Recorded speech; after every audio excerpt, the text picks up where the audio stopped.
Hello student, welcome to my channel. Today we are discussing transportation problem. First of all, we are discussing northwest corner rules. So here is the questions. Obtain the initial basic feasible solution of given transportation problem using northwest corner method. यहाँ पे destination दिया गया है, origin दिया गया है.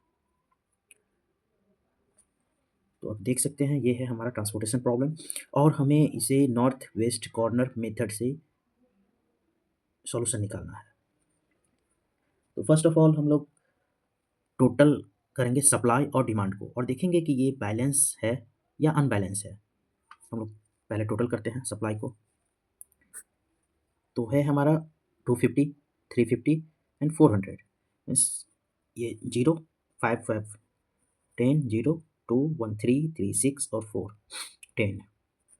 सो 1000 supply. Demand को देखते हैं कि डिमांड कितना है टोटल. 200, 300, 500 और 350, 850 हुआ और 150 मीन्स कि 1000. ये भी 1000 हो गया. ये हमारा बैलेंस है. Since the problem is balanced, transportation problem as the total supply is equal to the total demand. So the next step is to find initial feasible solution. So let's start. Total transportation cost, minimum transportation cost. So question में दिया गया है कि हमें north west corner methods use करना है.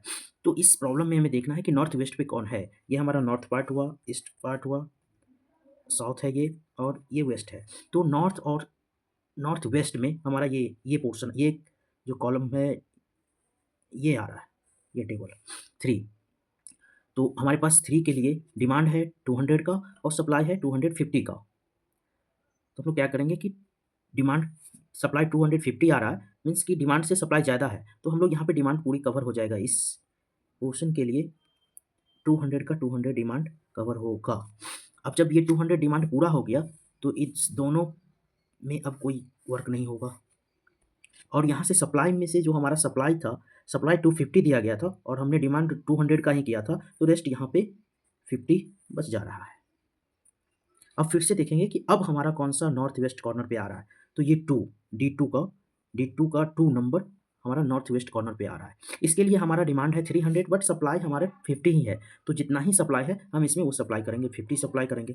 50 है जब सप्लाई किए तो ये सप्लाई 0 हो गया यहाँ पे और यहाँ पे इसमें से 50 चला गया है तो यहाँ 250 बचा है. और ये देखिए ये 200 चला गया था तो यहाँ 0 बचा था. अब क्या है कि इस वाले रो में सारे रो कट जाएंगे.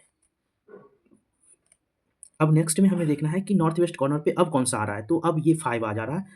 इसके लिए हमारे पास 250 का डिमांड है और सप्लाई 350 का है. तो 250 इसका डिमांड है, हम 250 ले सकते हैं क्योंकि सप्लाई जो है 350 का है. अब 250 डिमांड ले लिए, डिमांड अब 0 है इसके लिए एंड सप्लाई में से 250 काटेंगे तो 100 बच गया है. अब हम देख सकते हैं कि ये पोर्शन भी इसका खत्म हो गया है.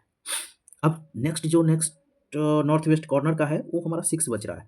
अब इसके लिए सप्लाई 100 ही है तो हम 100 लेंगे क्योंकि 350 का डिमांड है. तो यहाँ पे 100 का न्यू सप्लाई पूरा हुआ है. सप्लाई के इस पोर्शन में को ख़त्म किया जाएगा और यहाँ पे 0 बचा. अब जो नेक्स्ट जो है वो नॉर्थ वेस्ट कॉर्नर का ये 2 बचा है. इसमें से 100 चला गया था, ये 250 है. तो अब हम यहाँ पे 250 ले सकते हैं और जब ये 250 लेंगे तो ये 250 0 बचेगा और यहाँ पे 150 ही रेस्ट बचेगा. और लास्ट जो बचा, लास्ट के लिए डिमांड भी 250 का है, 150 का है और सप्लाई भी 150 मीन्स कि यहाँ पे 150 आ गया. ये हमने सारा एलोकेट कर दिया. अब हमें देखना है एक और होता है कि नंबर ऑफ एलोकेशन चेक करना है. तो नंबर ऑफ एलोकेशन कितना है इक्वल टू होता है m plus n minus 1. m हो गया number of row. Number of row कितना है 1 2 3, 3 रो है plus number of column 1 2 3 4 means 4 और माइनस 1 इक्वल टू हो गया 7 माइनस 1 इक्वल टू 6. अब हमें देखना है कि नंबर ऑफ एलोकेशन 6 है या नहीं. तो नंबर ऑफ एलोकेशन चेक करते हैं. नंबर 1 2 3 4 5 6. तो नंबर ऑफ एलोकेशन 6 है. ये डीजेनरेट है, इसको डीजेनरेसी बोलते हैं. तो हमें लग रहा है कि ये प्रॉब्लम हमारा डीजेनरेसी है. अब हम लोग निकालेंगे इनिशियल फिजिबल सॉल्यूशन IFS, इसकी ट्रांसपोर्टेशन कॉस्ट निकालेंगे. तो हमें अब निकालना है तो ये 3 पहला जो है 3 इंटू 200 है, दूसरा 2 इंटू 50 है, तीसरा ये वाला जो है 5 इंटू 250, चौथा 6 इंटू 100 है, पाँचवा 2 इंटू 250 है, और 6 जो है वो 3 इंटू 150। तो 3 into 200 600, plus 2 into 50 100, 5 into 250 1250, plus 6 into 100 600, plus 250 into 2 500, plus 150 into 3 450। Total हो जा रहा है 600।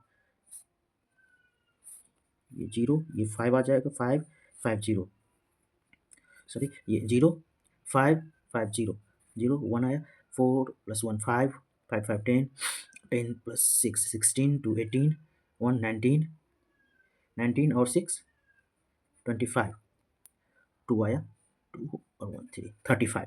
इसका आंसर हमें 35 आ रहा है। तो ये हमारा हो गया इनिशियल फिजिबल सॉल्यूशन और ट्रांसपोर्टेशन कॉस्ट। इसका ट्रांसपोर्टेशन कॉस्ट 3500 आ रहा है। तो स्टूडेंट इसी तरीके से अगर आप और भी प्रॉब्लम फाइनेंस से रिलेटेड सॉल्यूशन चाहते हैं तो हमारे चैनल को सब्सक्राइब करें, और नेक्स्ट वीडियो में हम लोग सीखेंगे list cost method. Transportation problem का ही सेकंड है list cost method. Thank you.